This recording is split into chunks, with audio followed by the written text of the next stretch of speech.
네, 안녕하세요. 해양환경 지식나눔 온라인 라이브 특강 진행을 맡은 아나운서 오희주입니다. 네, 오늘 특강은 해양환경 보전과 교육에 앞장서는 국가해양환경교육센터 유튜브 채널에서 실시간으로 진행되고 있고요. 해양수산부와 해양환경공단 국가해양환경교육센터에서 공동으로 준비했습니다. 국민 여러분께서 해양 환경을 더 쉽게 접하고 또 그 중요성과 문제에 대해서 깊이 있게 이해하실 수 있도록 다양한 주제로 강의 준비했습니다. 오늘로 벌써 3회차 강연에 접어들었는데요. 앞으로도 해양 환경에 대한 알찬 특강들이 계속해서 이어지니까요. 여러분들의 꾸준한 관심과 참여 부탁드립니다. 네, 지난 회차에 이어서 이번 3회차에도 실시간 수어 통역 함께하고 있습니다. 앞으로도 모두가 함께 참여하고 또 공감할 수 있는 열린 강연 만들어 가겠습니다. 네, 오늘도 정말 많은 분들이 접속해서 강의 기다리고 계신데요. 본격적으로 강연 들어가기에 앞서서 안내사항 먼저 전달해 드리겠습니다. 네, 특강에 적극적으로 참여해 주시는 분들께는 기프티콘 선물로 드리고 있습니다. 국가해양환경 온라인 교육센터 홈페이지에서 사전 신청하시고 또 라이브 중에 Q&A로 댓글 남겨주시면 저희가 추첨을 통해서 총 5분께 치킨과 바게트 볼 세트 드립니다. 네, 교육 사전 사후 설문조사 그리고 해양환경보전 실천 인증샷까지 완료하면 추첨을 통해서 총 25분께 스타벅스 음료 쿠폰 드립니다. 그리고 특별히 3차 시와 4차 시에는 음료 쿠폰과 함께 업사이클링으로 만든 친환경 돗자리까지 함께 받아보실 수 있습니다. 네, 실천 인증샷은 홈페이지 상단 탭에 있는 학습 지원센터에서 국민 참여 게시판 찾으신 다음 글쓰기를 해주시면 되는데요. 이벤트에 참여하시기 위해서는 강의 신청이 필수인 점 꼭 유의 부탁드립니다. 네, 이번 강의도 듣고 선물도 꼭 받아가시면 되겠습니다. 네, 그럼 푸른 연결고리, 바다와 기후, 그리고 인류 강연을 진행해 주실 오늘 강사님 소개해 드리겠습니다. 네, 오늘 강사분은요, 기후변화에 대한 탁월한 분석력과 정확한 예측, 그리고 기후 이슈를 쉽고 명확하게 분석하는 분으로 아주 정평이 나 있습니다. 이런 전문성을 바탕으로 다양한 언론과 시사 프로그램에서 활발하게 활동하고 계시고요. 계명대학교 환경공학과 교수로서 미래 세대를 위한 교육과 연구에도 헌신하고 계신 분입니다. 김혜동 교수님, 어서 오십시오. 네, 안녕하십니까. 네, 오늘은 우리 바다의 해수온 상승과 기후위기가 어떻게 맞물려 있는지 살펴보고 또 이미 시작된 기후변화가 해양과 우리의 삶에 어떤 영향을 미치는지 짚어볼 예정입니다.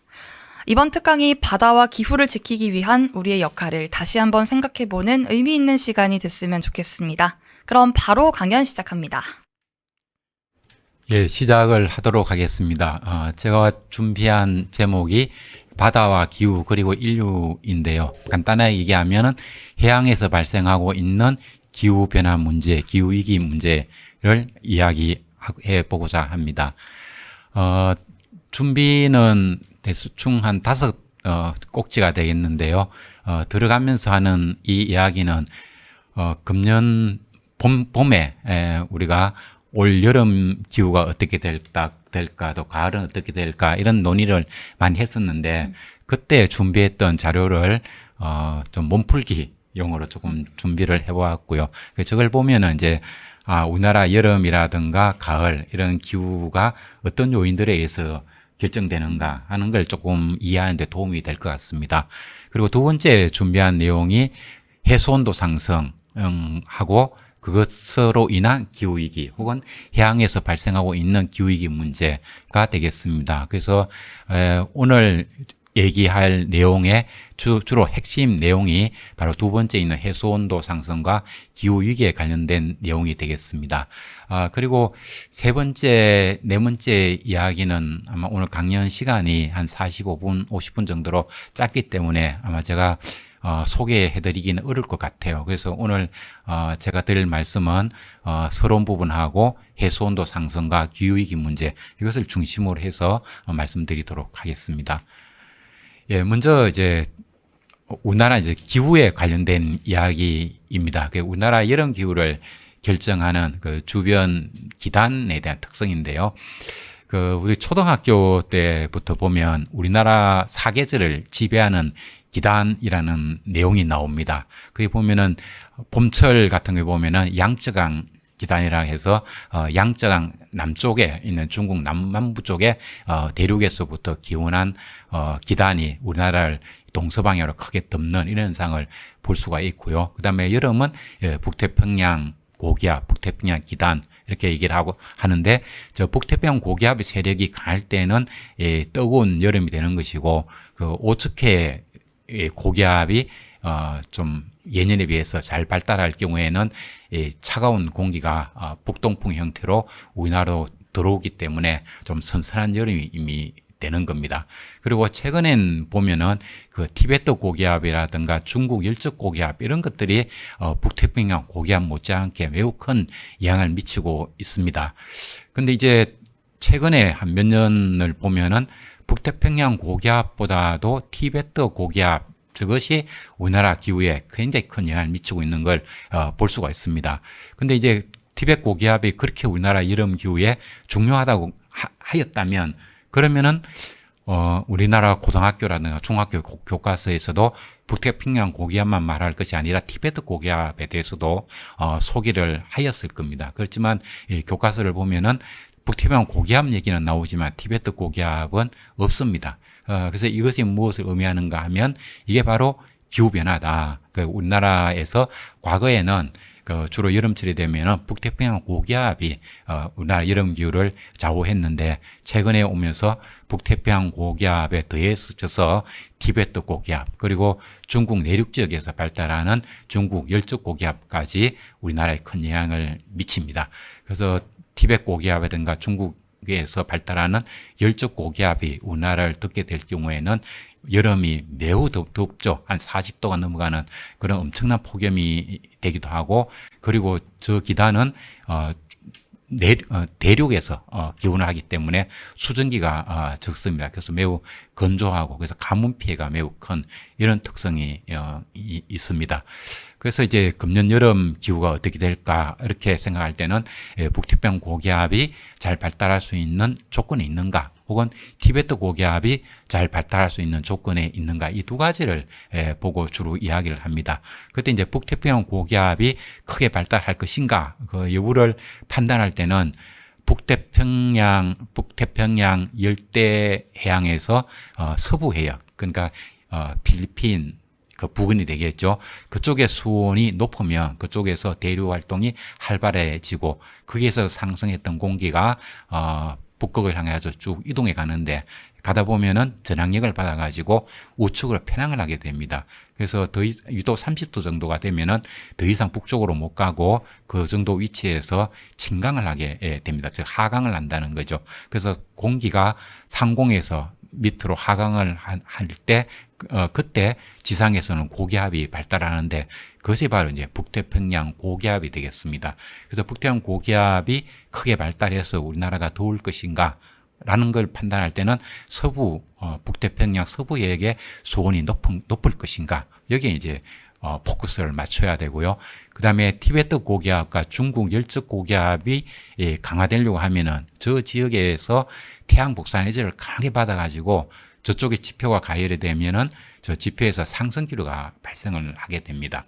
그래서 티베트 고기압, 열적 고기압하는 저 고기압은 상층에서 이야기고 지상 부근에서는 상승 기류가 발달하니까 티베트 고원에서 저기압 그리고 중국 대륙에서도 저기압이 발생을 하는 거죠. 그래서 강한 상승 기류가 생겨가지고 공기가 위로 올라가는데 저게 위로 가다 보면은 한 10km 정도 상승하게 되면 대륙 건계면 그리고 성층권을 만나게 됩니다. 그렇게 되면 더 이상 상승을 못하기 때문에 옆으로 퍼져나가게 됩니다. 그래서 공기가 주변에 있던 공기가 어떤 중심지역으로 몰려들 때는 저기압이라고 이야기를 하고 그리고 공기가 중심부에서 바깥으로 퍼져나갈 때 발산이라고 얘기하는데 발산이 생기면 고기압이라고 이야기를 합니다.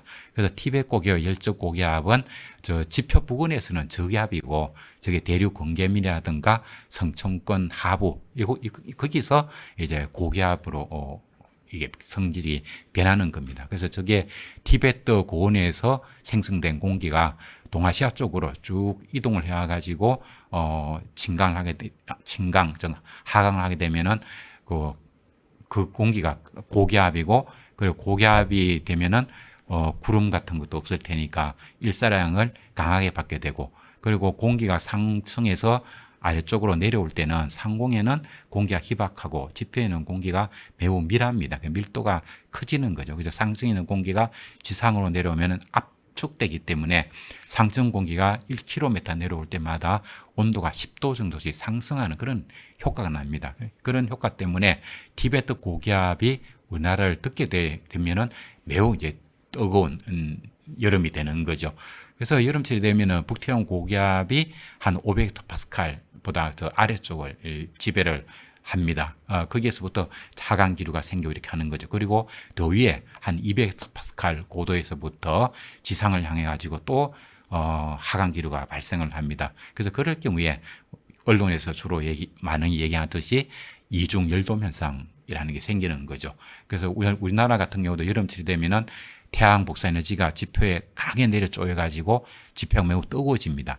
그러면 그 뜨거워진 공기는 부력을 얻어가지고 상승을 하고, 그래서 상공에서는 구름이 만들어지고 소나기가 내리고, 그렇게 되면 좀 선선한 그런 날씨가 될 수 있는데, 북태양 고기압과 티베트 고기압이 우리나라를 완전히 덮게 되면 상공에서 강한 하강 기류가 발생하기 때문에 지표에서 가열된 공기가 상승을 못하게 되는 거죠. 그래서 마치 이제 북태양 고기압과 티베트 고기압은 소뚜껑을 덮어놓은 것 같은 그런 효과가 난다는 겁니다. 이 돔이라고 하는 게 프로야구 보면은 저기 어디입니까? 키움 히어로죠.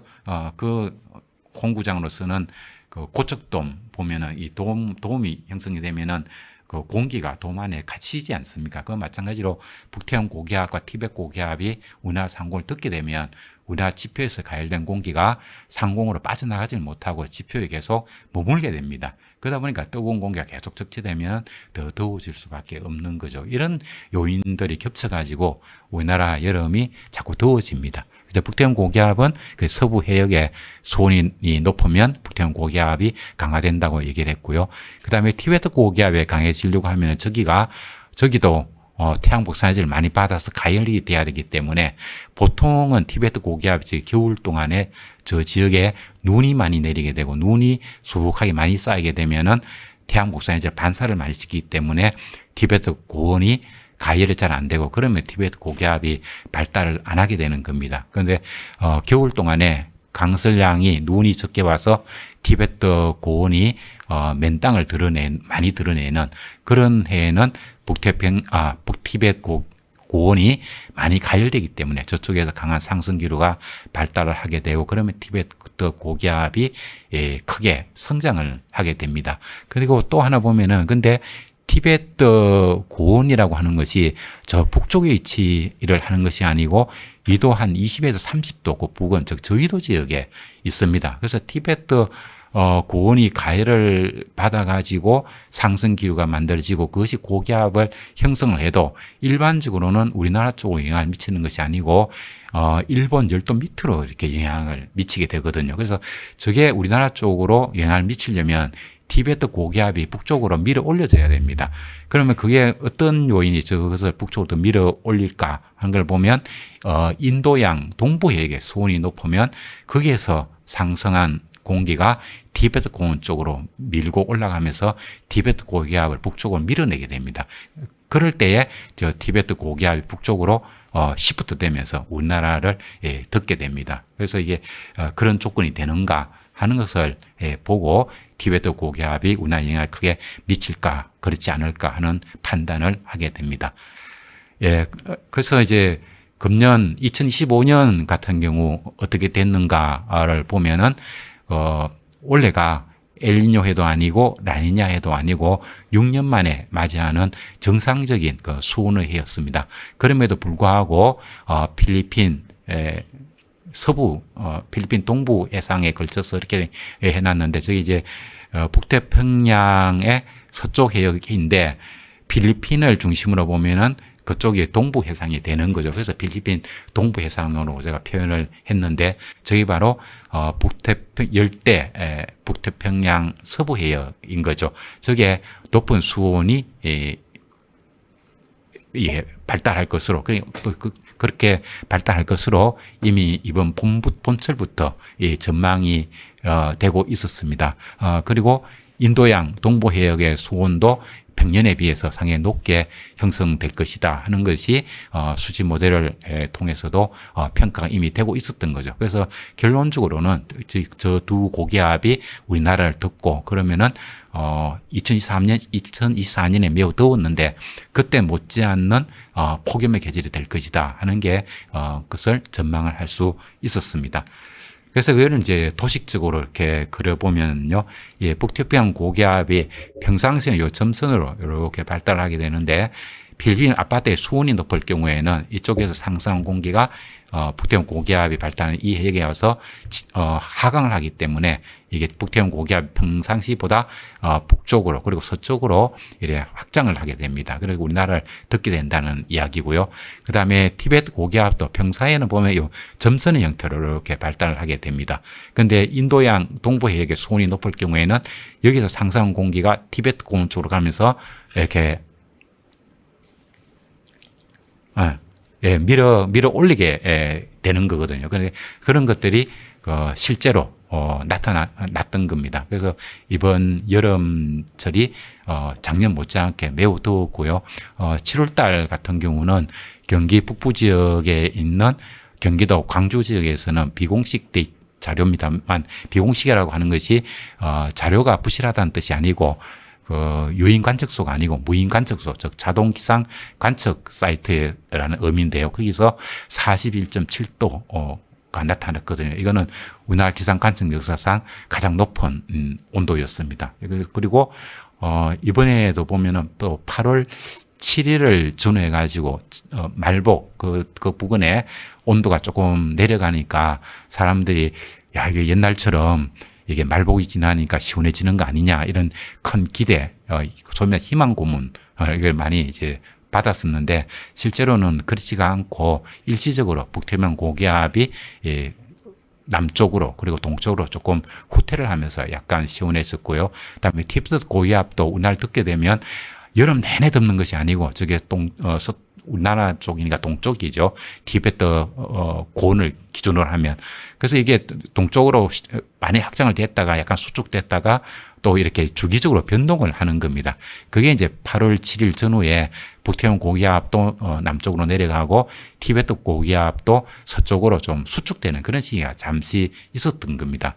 그리고 앞으로 그럼 어떻게 될 건가 생각해 보면 여전히 지금 북태평양 열대 해역 쪽에 수온이 굉장히 높은 이런 상황이 계속 이어지기 때문에 9월까지도 늦더위는 이어진다고 그렇게 전망이 됩니다. 예, 그래서 보면은 그 티베트 고기압 얘기를 많이 했는데요. 이게 어떻게 발생하는가 하는 게 티베트 고기압 이게 지표의 고온 현상 때문에 발생한다는 이야기를 했고요. 그리고 작년에 무지무지 더웠는데 신문이라든가 방송 이런 데 보면은 그 태풍마저 일본으로 밀어낸 한반도 폭염 이런 얘기 언론 보도가 많이 있었습니다. 그때 태풍을 일본으로 밀어낸 그 폭염의 정체가 뭐냐면 그게 바로 티베트 고기압인 거죠. 그래서 우리가 이렇게 보면은 이게 태풍 산산이라는 놈이었는데 이게 보통 보면 이렇게 쭉 위로 올라올 거라고요. 그러면 2023년에 우리나라 쪽으로 왔던 카눈과 같이 우리나라 쪽으로 이제 북쪽 쭉 올라올 수 있는 이런 경로였는데 티베트 고기압으로 인해 가지고 이게 산산이 일본 쪽으로 밀려나는 걸 볼 수가 있는 거죠.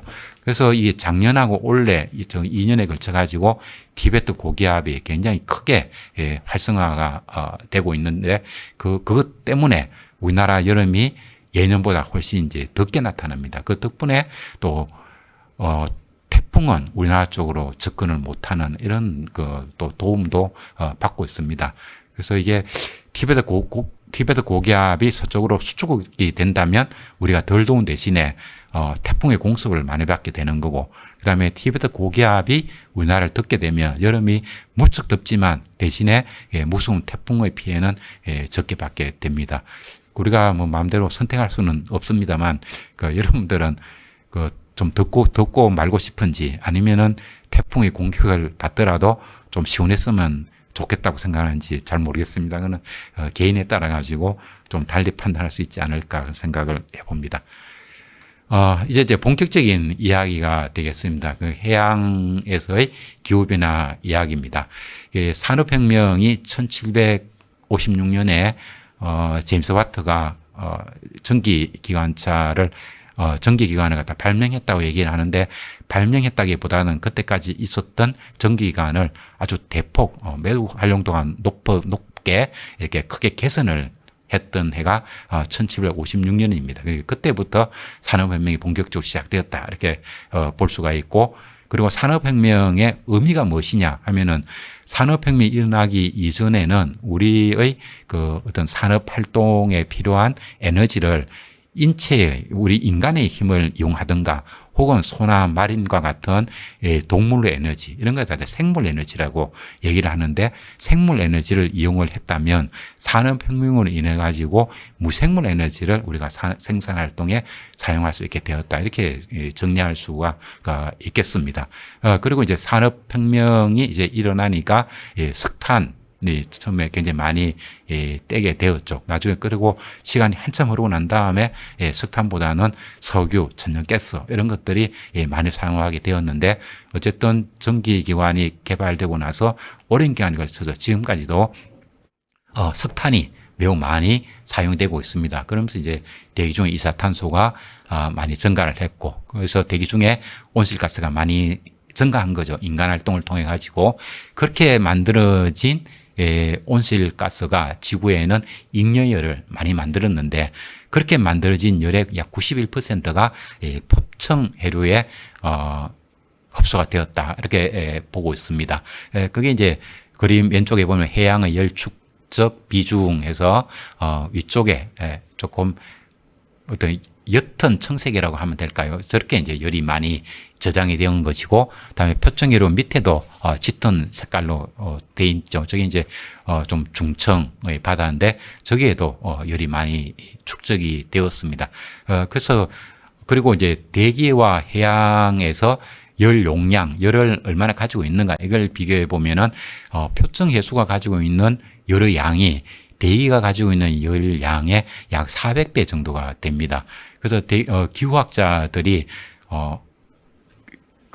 기온, 올 여름은 어떻게 될까, 올 겨울은 어떻게 될까라든가, 혹은 내년은 어떻게 될까, 이렇게 이제 장기적으로 기온을 전망할 때는 저 바다 수온을 볼 수밖에 없습니다.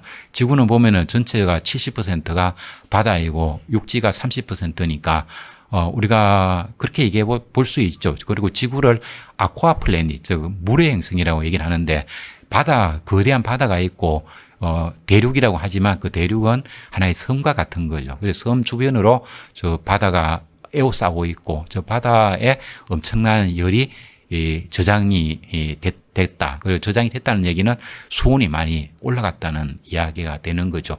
그러니까 당연히 기온은 많이 올라갈 수밖에 없습니다. 다시 얘기하지만 공기가 가지고 있는 열의 총량은 표층 해수가 가지고 있는 열 양의 400분의 1밖에 되지 않는 겁니다. 그래서 대기의 온도는 그 바다 수온이 결정한다, 이렇게 볼 수가 있습니다.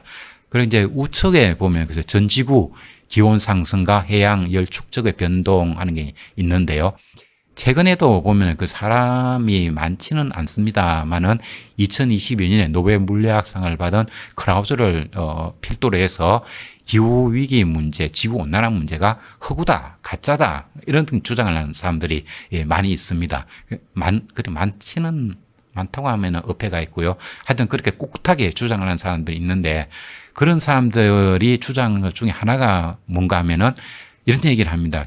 지구 온난화를 주장하는 사람들의 논리는 대기 중에 온실가스가 자꾸 증가하기 때문에 지구 온도가 자꾸 상승한다고 말하지 않냐. 그러면은 산업혁명 이후에 지금까지 대기 중에 온실가스는 점정해 왔는데, 점차적으로 거의 쭉 증가를 해 왔는데, 왜 대기의 온도는 그렇게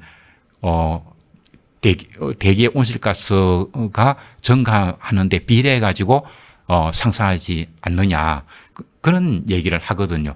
예를 들면은 30년대 말부터 해가지고 1980년대 초까지 근 40년 동안 지구 온도가 거의 상승하지 않고 오히려 약간 하강하는 그 대세 하강기가 있었습니다. 그래서 오늘날 기후위기 문제를 많이 주장하는 그 학자들, 기후학자들 중에서도 1980년대 초반 이전에는 지구에 소빙하기가 온다라고 이제 또 목소리를 굉장히 많이 높였던 사람들도 있습니다. 그때 그 사람들 주장은 2차 세계대전이 끝나고 난 다음에 과학 문명 기술 발달로 인해 가지고 산업화가 크게 되다 보니까 공장 굴뚝을 통해 가지고 에어로졸이 많이 배출됐다. 그리고 인구가 늘어나고 소득이 증가하다 보니까 소고기라든가 육고기를 많이 섭질하고 그러다 보니까 농장을 많이 개간했다. 그 농장 개간 도중에 또 에어로졸이 대기 중에 많이 올라갔다. 그런 에어로졸이 태양 복사에너지가 지표로 도달하는 것을 계속해서 지속적으로 감쇄시켜 오고 있기 때문에 지구온도가 낮아지고 있다. 이렇게 기후학자들이 설명을 한 적도 있거든요. 그러다가 이제 1980년대 초반이 지나면서부터 지구온도가 대세 상승기로 올라갔었습니다. 그리고 또 최근에 보면은 2000년부터 2010년 정도까지 한 10년 동안 지구 평균 온도가 거의 올라가지 않는 평형이 되는 그런 것도 있었습니다. 여러분들이 보면은 그 위쪽 그림으로 그린, 그죠? 녹색으로 칠해진 게 저게 이제 온도 상승인데 지구 온도가 2000년부터 2010년까지 약 10년 동안 지구 기온이 거의 올라가지 않는 그런 시기가 있었다는 것을 볼 수가 있습니다. 근데 왜 저런 현상이 나타날까 하면은 저거는 해양의 온도 변화하고 매우密接한 관련이 있다는 겁니다. 해양 온도 변화로 보면은 우리가 가장 널리 알려져 있는 게 엘니뇨, 라니냐 현상 같은 것도 있죠. 엘니뇨 하는 거는 열대 북태평양 열대 해역에서 서쪽에 수온이 낮아지고 동쪽의 수온이 높아지는 이런 시기가 엘니뇨거든요. 그런 시기에는 보면은 북태평양에서 뜨거운 물이 덮는 면적이 굉장히 넓어져요. 그럴 때는 그 바다 대기에 있는 열이 바다로 들어가기 어렵고 그리고 바다에 있던 열이 대기를 가열하기 굉장히 유리한 조건이 되기 때문에 그럴 때 엘니뇨 시기에는 대기 온도가 많이 올라가고 반대로 라니냐 시기가 되면은 고온의 영역은 서부 열대 서부 해역 쪽으로 한정이 되고 거기서부터 해가지고 동부 해역 쪽으로는 수온이 매우 낮은 시기가 나타납니다. 그럴 때는 당연히 바다 표면 온도가 낮으니까 공기를 갖다 냉각시키는 효과가 나겠지요. 그래서 그런 시기에는 지구 온도가 잘 올라가지 않는 그런 특성이 있습니다. 그뿐만이 아니고 또 PDO라든가 뭐 이런 여러 가지 그 요인으로 자연 진동 현상을 인해 가지고 해수 온도가 어떤 때에는 뜨거운 물이 차지하는 면적이 넓은 시기가 있고 또 어떤 시기에는 차가운 물이 해양을 갖다가 넓게 차지하는 시기 이런 것들이 진동 현상을 이렇게 보입니다.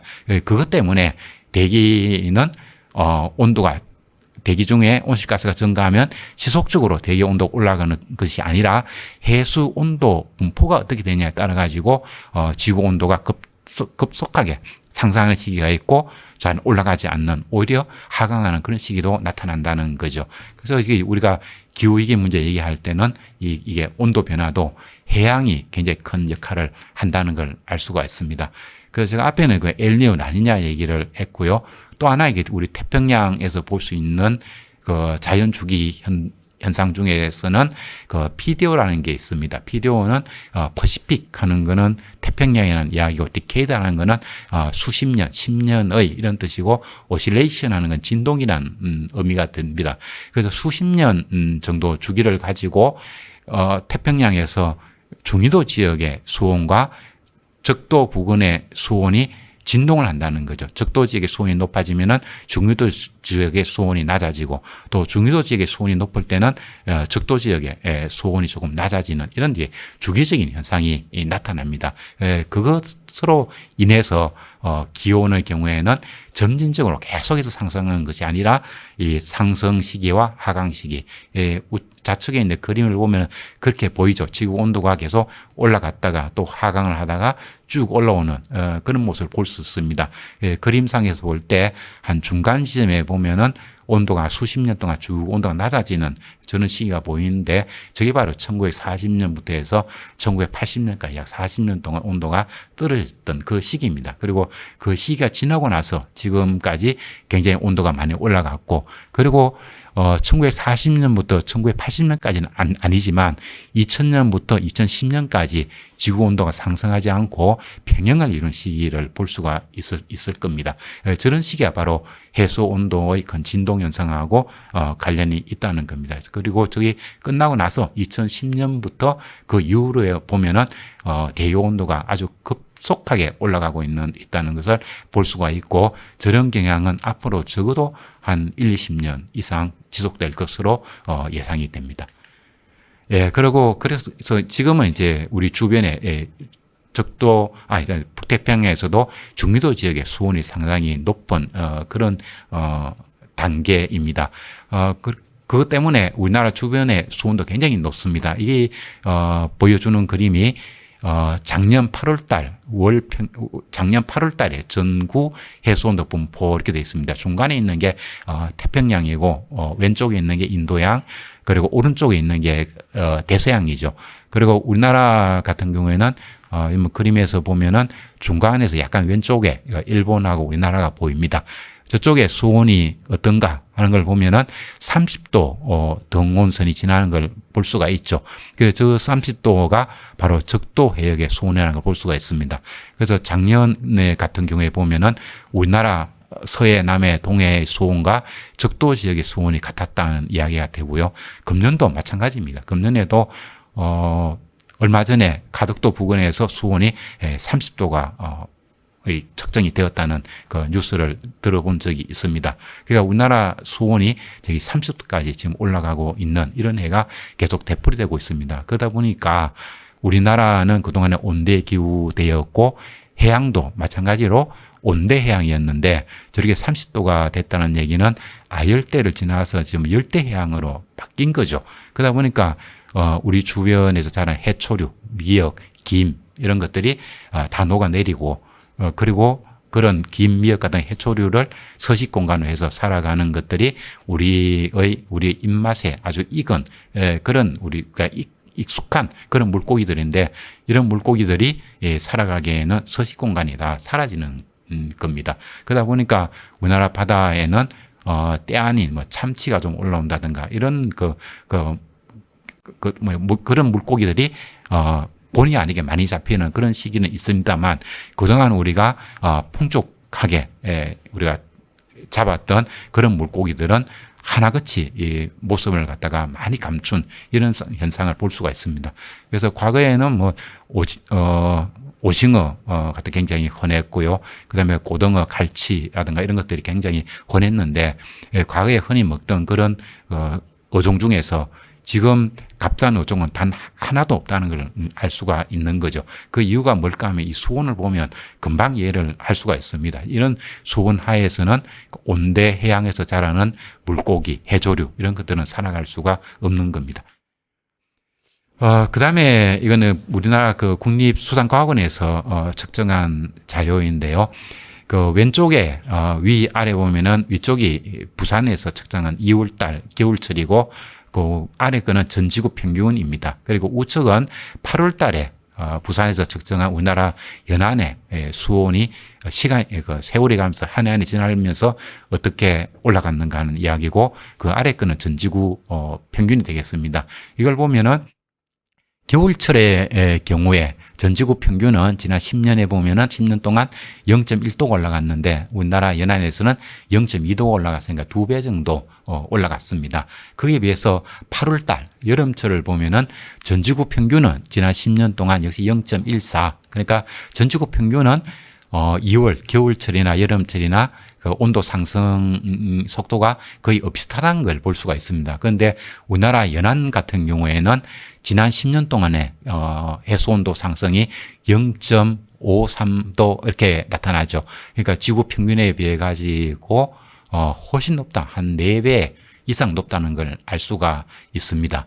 그만큼 우리나라 주변 해역이 전 지구 평균에 비해 가지고 매우 높다는 것을 알 수가 있습니다. 그리고 해양에서는 이거 못지않게 무서운 게 우리가 폭염은 영어로 하면 히트웨이브입니다. 히트웨이브를 폭염이라고 번역을 하는데 해양에도 폭염이 있습니다. 그것을 마린 히트웨이브, 해양 폭염 이렇게 이야기를 합니다. 마린 히트웨이브는 그 해양 폭염은 상당히 광역에 걸쳐 가지고 그 수온이 갑자기 2도 이상 상승하고 그런 고수온 현상이 2주 이상 지속되면 해양 폭염이 발생했다 이런 이야기를 합니다. 근데 육지에서 2도 정도 올라가도 간단하지 않습니다만은 해양에서 2도가 올라간다는 것은 해양 생물들이 거의 치명적인 피해를 주는 현상입니다. 근데 이게 가장 심각한 해역이 어딘가 하면은 우리나라 서해, 남해, 동해, 우리나라 주변과 일본 열도의 동쪽 이곳이 전 세계에서 마린 히트웨이브가 가장 심각한 그 해역이 되겠습니다. 그래서 이러한 그러니까 마린 히트웨이브가 나오면 그 양식을 하는 분들이라든가 이런 분들은 엄청난 타격을 받게 되는 거죠. 그래서 우리가 국립수산 강원에서 나온 데이터를 제가 찾아보니까요. 2011년 이전에는 해양 수산부에서 양식업 하시는 분 이런 분들에게 큰 피해를 받았을 때 보상해주는 금액이 겨울철에 한파가 내려와서 가두리 양식장에 있던 물고기가 죽는다든가 하는 것을 보상하는 액수가 가장 많았는데 2012년이 지나고 나면은 그것보다는 여름철에 고수온으로 인한 피해가 압도적으로 많은 것을 볼 수가 있습니다. 그렇게 우리나라 주변 해역이 특히 여름철 중심으로 해서 매우 뜨거워지고 있고 그것이 우리나라 주변에 있는 그 양식이라든가 자연산 수산물에 큰 피해를 주고 있다는 것을 알 수가 있습니다.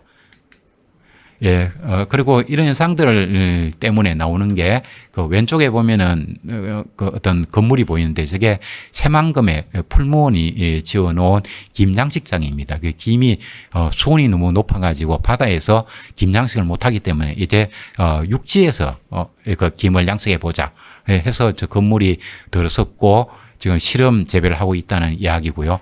그 다음에 우측에 있는 거는 해양, 환경공단, 이 프로그램을 만들고 있는 그런, 기관이죠. 여기서 2013년에 나온 보고서인데요. 2100년이 되면 해수 온도가 지금 대비 한 5.3도 정도 상승할 것이다는 전망이고, 그렇게 되면은 1년 4계절 다 평균했을 때 우리나라 주변 해역의 수온이 20.9도까지 올라간다는 이야기가 나옵니다. 저게 바로 우리나라 주변 해역이 바로 아열대 해역으로 변한다는 그런 말이 됩니다. 그리고 이게 이제 그 일반 사람들도 관심을 가지고 보면은 우리나라 해양의 고수온 현상을 피부로 느낄 수가 있습니다. 이게 보면 정수원이라는 분이 제주도에서 리조트를 운영하고 계시는 분인데 이분이 페이스북에 올린 글입니다. 저를 읽어보면은 그대로 현상을 너무 잘 이해할 수 있습니다. 제가 조금 읽어보겠습니다. 은미는 제주시에 사는 그 집 큰딸 이름이다. 그 주말에 엄마 집에 와서 손을 거드는 착한 딸이다. 가끔 점심 먹으러 가는 집 메뉴이다. 근데 밥상이 뭔가 허전하다. 원가면 왜 미역 무침이 없어요? 이렇게 물어보니까 원래는 전혀 미역을 캐지 못했어요. 요즘 최근 계속 줄어들더니 작년하고 올해는 전혀 미역이 없어요. 라고 이야기를 하더라는 거죠. 이곳 온평리는 그 제2공항 들어서려고 하는 그 부지죠. 그 삼달리 앞바다의 미역은 맛이 특히 좋기로 유명했었는데, 이 부산 사람들은 무슨 소리야, 미역하면은 기장이지 이렇게 얘기할지 모르지만, 제주도 온평리 미역이 양이 적어서 그렇지 굉장히 고품질로 유명합니다. 근데 이게 안 난다는 거죠. 그래서 미역뿐만이 아니다. 제주 연안 바다에 해조류가 없어졌다. 모자반도, 감태도 이게 다 없어졌다. 그래서 이게 무슨 얘기냐면 해조류를 먹고 사는 전복, 소라 등 이런 것들이 산란 장소가 없어지고 그래서 이게 먹이 사슬이 다 끝난다는 이야기다. 이런 이야기를 하고 있거든요. 이분은 공부는 경영학을 하신 분이고 지금 제주도에서 한 20년 전에 내려가서 리조트를 하시는 분인데 또 제주도에서 스킨스쿠버를 많이 즐기는 분입니다. 그러다 보니까 이런 걸 몸소 느끼는 것 같아요. 그래서 저하고는 좀 친한 분인데 만나서 기후변화 얘기를 하면은 교수님 말 안 해도 제가 더 잘합니다. 이런 얘기를 많이 하더라고요. 바다 속에 내려가면은 수온이 얼마나 높은가 하는 얘기도 많이 해주곤 했었습니다. 그래서 보니까 국제신문에서 2023년 8월 7일자 나온 기사입니다. 그 기장에 기장미역에 씨가 말랐다는 이야기가 나오고요. 또 한 해가 지난 이 작년 이야기죠. 홍합이라든가 바지락 이런 것들이 다 죽었다는 이런 기사가 나옵니다. 그리고 올해는 통영에서 그 멍게가 다 녹아내렸다. 그다음 80% 정도 감소가 발생했다는 이야기고요. 그래서 이걸 좀 보면은 우리나라 농산물 같은 게 사과, 배, 복숭아 이런 것들이 2022년, 23년 이걸 경계해서 급등을 했거든요. 그러니까 왜 그럴까 생각해 보면은 적정 온도가 사과는 32도만 넘어가도 경고가 등이 켜집니다. 배도 35도 이렇게 나오죠. 저 말은 우리가 인공적으로 뭔가 빛을 가려주고 이런 노력을 하지 않으면 저게 상품성을 잃어버린다는 이야기입니다. 그래서 들여다보면은 적어도 우리나라 지금 여름 기후에서 그래도 당분간 괜찮겠다 싶은 거는 수박밖에 없겠구나 하는 걸 알 수가 있습니다. 그리고 바다에 들여다보면 제가 국립수산과학원에 자료를 좀 달라 해가지고 대표적인 걸 가지고 제가 만든 도표입니다. 보면 김, 미역, 톳 이런 것들이 물고기들의 그 먹이가 되고 서식 공간이 되는 거죠. 저게 자라려고 하면은 15도에서 한 20도 내외밖에 안 되는 겁니다. 근데 지금 아까 보여드렸다시피 우리나라 주변의 수온은 여름철이 되면은 30도가 넘어 30도에 가까이 되는 거죠. 그러니까 이게 우리나라 이 해역에서는 김미역, 톡 같은 해조류가 이제 버틸 수가 없는 그런 조건이 됐다는 걸 알 수가 있고요. 저게 사라지니까 당연히 그동안 우리가 즐겨 먹던 그런 물고기들은 자취를 감출 수밖에 없다는 걸 금방 추론할 수 있을 겁니다. 예, 그리고 이제 바다 수온이 높으면 기상에도 큰 영향을 미치죠. 작년 11월 17일 날 서울, 경기도를 중심으로 해가지고 전국에 폭설이 내렸는데 이게 117년 만에 내렸던 폭설이다. 그 원인이 무엇인가? 하나가 서해 수온이 높았다. 평년 대비 한 2도나 뜨거웠다는 이야기고, 또 하나는 이게 남쪽에 해수 온도가 높아지니까 남쪽에 뜨거운 공기는 많아지고, 그 다음에 북극권의 찬 공기는 북극권의 온난화 속도는 저희도에 비해서 3.5배, 3, 4배 정도나 빠르거든요. 그러다 보니까 북쪽에 찬 공기 세력은 약해지고, 그래서 편서풍 파동이 굉장히 정폭 현상이 나타납니다. 그것 때문에 북극권의 찬 공기가 과거에 비해서 훨씬 저희도까지 툭 떨어져 내립니다. 그래서 서해를 건너온 다섯방 공기가 북쪽에서 내려온 찬 공기를 만나가지고 많은 그 응결 현상이 생긴 것이 폭설의 원인이었다 하는 이야기입니다. 그리고 이런 현상들, 이제 북극권에서 찬 공기가 저희도로 훅 내려오는 현상은 금년에 같은 경우는 3월 달에도 저게 내려와가지고 폭설이 내렸고, 그 다음에 3월 하순에 경북과 경남 지역에 큰 산불이 났고, 그게 끝나고 나니까 4월 달에 다시 또 폭설이 내린 적이 있거든요. 그때도 보면은 북극권에 찬 공기가 확 내려온 걸 볼 수가 있습니다. 그래서 요즘 보면은, 계절을 잃었죠. 지구 온난화라고 얘기하지만 5월 달에도 폭설이 내리는 이런 현상을 볼 수가 있습니다. 근데 이건 뭐 우리나라에도 놀라운 현상입니다만, 그 이태리 같은 경우는 보면 2023년에 8월 달에 37도 폭염 내리다가 그 다음날 바로 영하 5도로 떨어집니다. 폭설이 내리는 적이 있고, 미국의 덴버시는 이런 현상들을 수시로 겪는다는 측면에서 보면은 우리나라에서 지금 일어나고 있는 계절을 잃은 듯한 그 기온의 늘뛰기 이런 현상들은 아직까지는 세계적인 현상에 비하면 그 명암도 내밀기 어렵다 이렇게 볼 수 있는데요. 앞으로는 저 현상들이 이태리라든가 미국 덴버시에서 나타나는 그런 현상들이 우리 한반도도 나타나지 않으라는 보장은 없는 것 같습니다.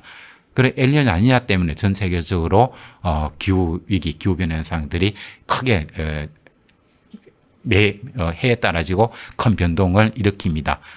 그리고 이 라니냐 현상이 나타나게 되면은 우리나라하고 미국 중부에서부터 해서 동부 이쪽에는 엄청난 한파가 발생을 합니다. 그래서 작년의 경우에도 우리나라에 영하 18도 추위가 나타나고 폭설도 많이 내리고 그렇게 했는데 그게 2022년만큼 강하지는 않았지만 라니냐 현상의 그 특성이 나타났기 때문에 우리나라 겨울이 춥고 눈도 많이 오는 이 현상을 볼 수가 있었습니다. 근데 엘니뇨, 라니냐의 강도라든가 다음에 나타나는 주기 이런 것들도 기후위기 현상 때문에 점점 더 강화되고 있는 현상을 우리가 볼 수가 있습니다. 그리고 또 하나 주목해야 볼 게 작년 스페인은 지중해 나라거든요. 저기에서 11월 달에 대홍수가 나가지고 단기간에 1년치 이상의 폭우가 내려가지고 많은 사람들이 죽는 이런 현상이 벌어졌습니다. 저 현상을 이제 보고 그 스페인 기상청에서는 저걸 예측을 했습니다. 그래서 적색 경보를 내렸는데 우리나라도 기상청에서 뭔가 이게 심각한 기상 현상을 예보를 하면 그 행안부를 중심으로 해가지고 재난 대책팀이 만들어지죠. 마찬가지로 그 스페인도 그렇게 됐었는데 스페인의 수상이라든가 관련 부처 장관들은 지중해에 있는 우리나라가 얼마나 기후가 온화한 곳인데 별일이 있겠어. 그래서 별로 대책을 내지 않았던 거죠. 사람들 대피시켜야 되는데 대피 명령도 안 내려고 그러다가 큰 변을 당한 겁니다. 그만큼 이제 전 세계 어디에도 안전한 곳은 없다는 걸 알 수가 있습니다. 그리고 캘리포니아 같은 데 보면은 저 빨간 줄이 뭔가 하면은 그 애트모스피어리 리브라 해가지고 해양이 겨울에도 뜨겁거든요. 그래서 저기서 증발된 많은 수증기가 기류를 타고 상륙을 해서 캘리포니아에 큰 홍수를 낸 걸 볼 수가 있고요. 그리고 파리 폭설 작년이죠. 11월 달인데 저 프랑스 파리 저런 쪽에서는 눈이 그렇게 많이 오는 곳이 아닙니다. 그런데 강풍과 강설이 내리면서 교통이 완전히 두절되는 현상들 그리고 전원이 끊어져 가지고 폭설 때문에 폭설과 그다음에 강풍으로 인해 가지고 그래서 정전도 많이 되는 현상들이 발생이 되기도 했었습니다. 이게 마지막 장이 되겠습니다. 그래서 근데 그만큼 이제 전 세계적으로 기후가 널뛰기를 하죠. 기후위기 시대의 기후의 특성이 무엇이냐라고 한다면 세 가지입니다. 하나는 극단적이다. 우리나라도 원래 보면은 산청에서 6월달입니까?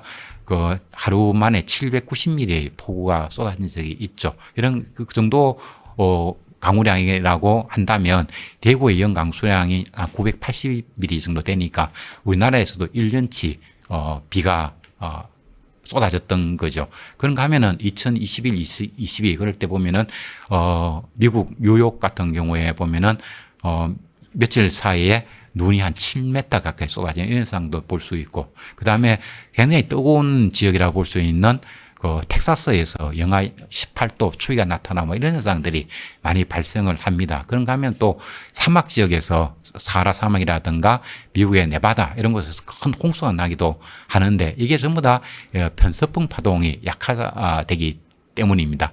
그래서 편서풍 파동이 약해지는 이유는 편서풍 파동이 강해지려고 하면은 극지방을 중심으로 해가지고는 차가운 공기 세력이 많이 있어야 되고, 그 차가운 공기가 많이 있어야 되고, 남쪽에는 따뜻한 공기가 많이 있어야 되고, 그래서 따뜻한 공기와 차가운 공기가 이제 서로 부딪히는 세력이 팽팽한 그런 상황이 되면은 놀라운 기후 현상이라든가 극단적인 현상 뭐 이런 것들이 발생 안 하는데 문제는 고위도 지역은 너무나 뜨거워지고 있고 뜨거워지니까 대륙 북극권 주변에 찬 공기 세력이 너무 약해지고 있고 그런가 하면은 남쪽에는 고온 타소온 공기가 너무 많아지고 있고 그 두 개 때문에 편성 파동이 극단적으로 정폭을 하기 때문에 모든 이런 현상들이 발생하는 것이라는 이야기입니다. 그리고 이런 현상들은 앞으로 어떻게 될까 생각해 보면은 해수 온도는 지금보다 더 빠른 속도로 온도가 올라갈 수밖에 없어요. 즉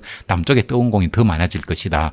그리고 북극권의 고온 현상, 지금 부산에서도 1930년대 중반 이후가 되면은 북극권의 빙하가 다 녹을 것이고 그러면은 그게 북극 항로가 열린다. 그렇게 되면은 부산에 큰 기회가 온다. 이런 게 좀 말하는 사람도 있지 않습니까? 그만큼 북극의 고온 현상도 점점 더 심각해집니다. 그런 이게 바로 기후 위기 현상을 가져오는 결정적인 요인이 바로 이 남쪽에 뜨거운 공기가 많이 만들어지는 거, 북극권에 찬 공기가 줄어드는 거, 이것이 원인이라고 얘기했는데, 이거는 한 해 한 해가 갈수록 지금 우리가 겪어온 것보다도 훨씬 빠르게 악화될 것이다. 그래서 기후위기 문제는 지금까지 우리가 겪은 것은 어쩌면은 서막에 불과하고 앞으로 이것보다 훨씬 더 심각해질 것이다. 우리가 목숨이 위험해지는 그런 먹거리가 위험해지는, 그리고 인간뿐만이 아니라 지구 생태계 전부가 위험해지는 이런 시기가 매우 빠른 속도로 우리에게 다가오고 있다고 생각을 합니다. 이상으로 제 발표는 마치도록 하겠습니다. 뒤에 많이 남아 있습니다만 시간 관계상 더 얘기할 수 없을 것 같습니다. 네, 오늘 강연을 통해서 이 바다의 변화가 정말 머지 않았다는 사실이 참 느껴졌는데요. 이 해수온 상승과 기후위기가 우리의 일상과 정말 깊게 연결되어 있다는 사실이 참 인상 깊은 강의였습니다. 네, 이번 특강이 앞으로 바다를 지키고 또 기후위기에 대응하는 데 있어서 우리가 앞으로 어떤 선택을 해야 할지 한 번쯤 생각해보는 계기가 됐으면 합니다. 네, 여기서 이제 간략하게 Q&A 시간을 가져보려고 하는데요. 오늘 강연과 관련해서 궁금한 점 채팅으로 남겨주시면 되겠습니다. 네, 질문해주신 분들 가운데 추첨을 통해서 치킨 기프티콘 드릴 예정이고요. 질문에 선정되신 분은 당첨자 확인을 위해서 꼭 아래 메일로 아이디와 연락처를 함께 전달해주시면 되겠습니다. 네, 먼저 우선 질문 올라오는 거 좀 기다리면서요. 제가 먼저 교수님께 질문 드리겠습니다. 북태평양 열대 서부 해역의 수온이 높아지면 왜 우리나라 여름 기후를 지배하는 북태평양 고기압이 더 강해지는 건지 궁금합니다. 예, 그 대기 대순환을 우리가 3세포 순환으로 설명을 하는데요. 네. 북태평양 고기압이 만들어지는 곳에 그 헤들리 순환이라고 해서 적도가 부근이 제일 뜨겁지 않습니까? 근데 거기에서 대류 현상으로 상승한 공기가 가 북쪽으로 이렇게 이동해 가는데, 이게 이제 북쪽으로 이동해 가면 북반구에서는 전향열 받게 되기 때문에 우측으로 편향을 하게 됩니다. 그래서 위도 30도 정도가 되면은 남쪽에서 북쪽으로 올라갈 수가 없고 서해에서 동으로 기류가 흐르게 되거든요. 네. 그리고 남쪽에서는 계속 공기가 올라오게 되고, 그러니까 그 공기가 위로 올라갈 수는 없는 게 위에는 성층권이라는 건 안정한 대기가, 매우 안정한 대기가 있기 때문에 이게 진강을 할 수밖에 없어요. 그래서 하강을 한다는 얘기는 고기압이잖아요. 그래서 만들어지는 게 즉 헤들리 순환의 북쪽 진강 지역에서 만들어지는 고기압이 북태평양 고기압이거든요. 그래서 거기 강화되려고 하면은 적도 지역에서 공기가 많이 상승할수록 진강 하강 공기도 많아지겠죠. 그렇게 생각해 보면은 이 적도 지역에서 공기가 많이 상승하려고 하면 이게 서부 열대 해역에서 해수가 뜨거워야 되겠구나 걸 알 수가 있죠. 왜냐하면 이게 올라갔다가 이 서에서 동으로 이렇게 가면서 침강하기 때문에 이거 북태평양 고기압이 위치하는 것보다도 서쪽에서 해수 온도가 높아야 거기서 상승한 공기가 이게 북동쪽으로 이동해 와서 진강을 하게 되기 때문에 북태평양 고기압을 강화시키는 겁니다. 네, 정말 자세한 답변 감사드립니다. 네. 네, 정말 질문이 많이 올라왔는데요. 지금부터는 시청자분들께서 보내주신 실시간 질문 선정해 보겠습니다. 네, 먼저 김민아님께서 질문 주셨고요. 네, 지구온난화는 지구로 들어온 열이 반사되다가 온실가스에 부딪혀 들어오는 빛에 의한 열로 생기면 이 지구로 들어오던 빛도 그만큼 반사가 돼서 지구온난화는 있을 수 없는 게 아니냐는 질문 남겨주셨는데 답변해 주시면 되겠습니다. 예, 대기를 이루는 물질 중에 99.9%는 질소 분자, 산소 분자, 아르곤 이렇게 되거든요. 이 세 개가 이루는 게 99.9%예요. 근데 얘네들은 복사에너지를 흡수도 안 하고 방출도 하지 않습니다.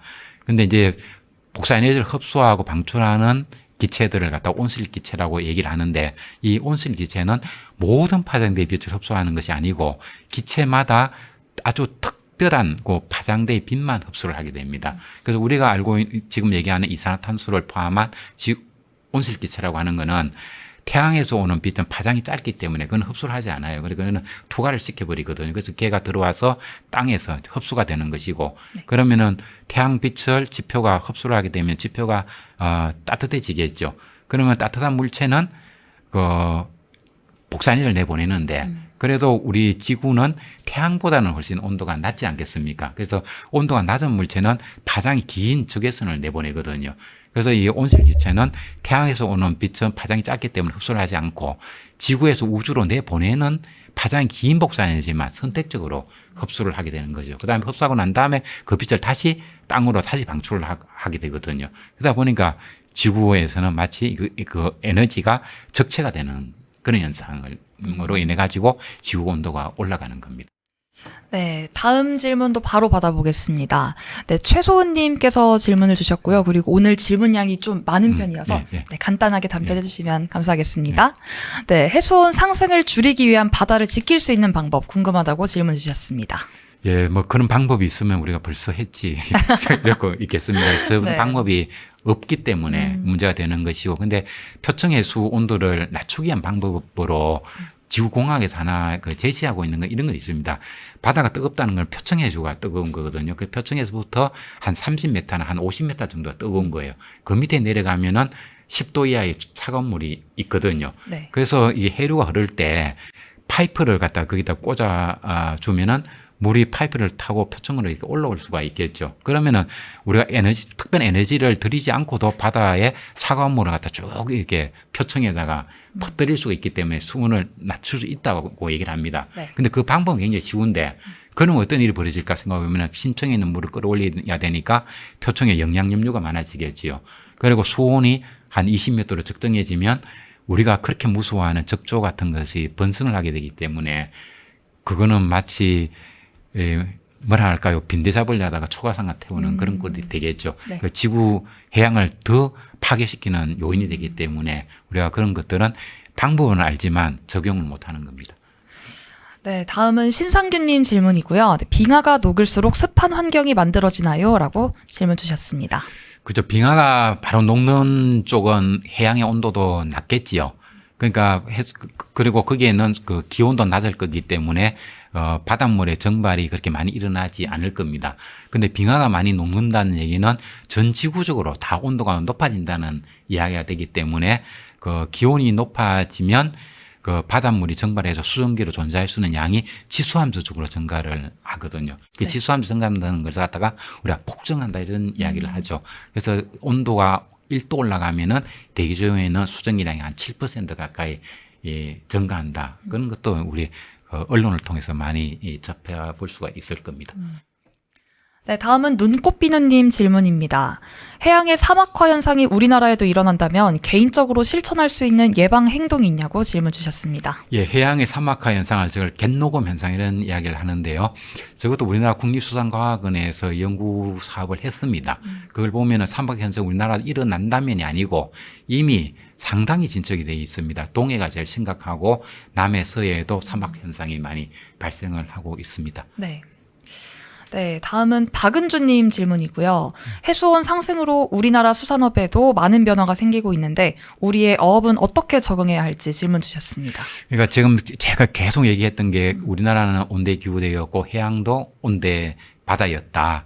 그래서 거기에 적합한 어류, 다음에 해초류가 살고 있었는데 이 수온 분포를 보면 이미 이게 열대 해역으로 변하지 않았느냐. 그래서 해초류가 자랄 수 없고 그다음에 그리고 우리나라 주변에 있던 물고기들은 또 살 수가 없죠. 그래서 이번 여름에도 보면은 가두리 양식을 하던 분들이 이거 놔두면 어차피 다 죽을 거니까 이렇게 바다에다가 방류하는 그런 게 뉴스에도 지금 많이 나오고 있습니다.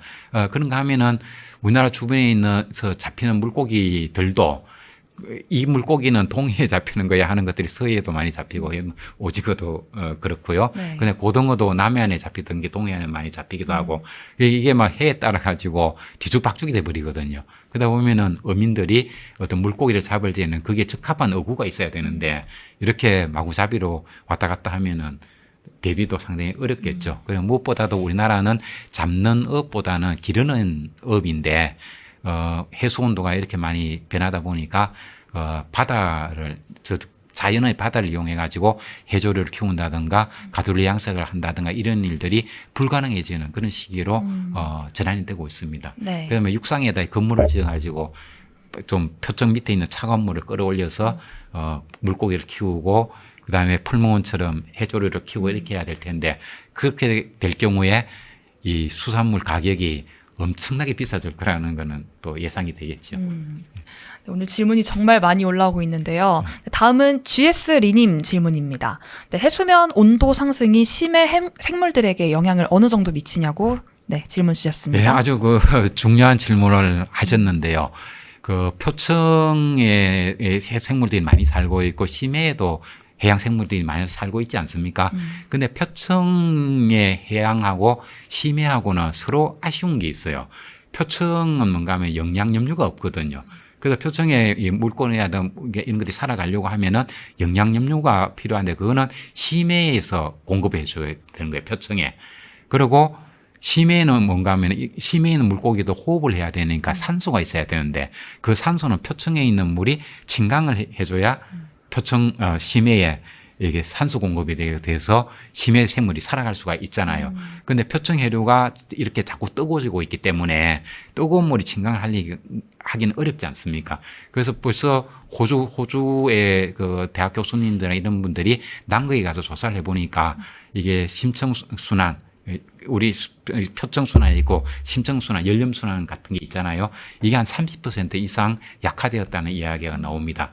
그래서 이렇게 가게 되면은 표층에 있는 생물들도 영양류 공급이 안 돼서 생물체가 유지될 수가 없고 심해 같은 경우는 표층 해수가 증가 안 하기 때문에 산소 공급을 못 받기 때문에 살아갈 수가 없는 이런 바다가 죽음의 바다로 갈 수밖에 없는 건 게 됩니다. 네, 이제 시간 관계상 마지막으로 한 분만 더 질문 받겠습니다. 네, 쉐밀님께서 올려주셨고요. 대서양 해류 시스템이 멈춘다는 이야기를 읽었는데 이렇게 될 경우 우리나라에 어떤 영향이 있는지 답변 부탁드립니다. 그렇죠. 대서양 해류 시스템 하는 저것은 글렌드 앞바다에서 거대한 침강이 있어서 그렇잖아요. 바닷물이 깔아앉아서 그런데 저게 깔아놓는 이유도 그쪽에 그린란드 앞바다의 바닷물이 무거워지기 때문이다. 그 이유는 온도가 떨어지고 그다음에 이게 염분이 높아서 그런데 그린란드에서 빙하가 녹아가지고 들어오는 물의 양이 담수량이 1년에 200기가톤, 우리나라에서 내리는 2년치 강수량만큼이 흘러내리거든요. 그러니까 염분이 떨어지고 그다음에 고위도 쪽이 고온화되니까 해수도 냉각이 덜 되고 그다음에 거기 침강이 안 될 거 아닙니까? 그러면 멕시코 만료가 못 올라오게 되는 거죠. 그 얘기를 하는 거게 이제 엘고가 예전에 투마로라는 곳에서 얘기했던 이야기거든요.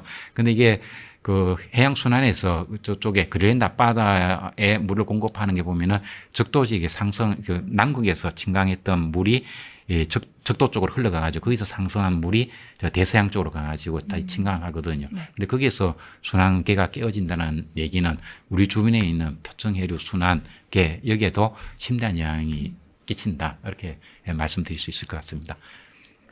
네, 오늘 정말 다양한 질문 보내주신 시청자 여러분 감사드리고요. 그리고 유익한 강의와 더불어서 또 막힘없이 답변해주신 김혜동 교수님께도 마지막으로 감사 인사 전해드립니다. 네, 이제 끝으로 마칠 시간 다가왔고요. 오프닝 때 말씀드렸던 것처럼 풍성한 이벤트 준비되어 있습니다. 간단한 참여로 즐거운 혜택까지 누려보시길 바라고요.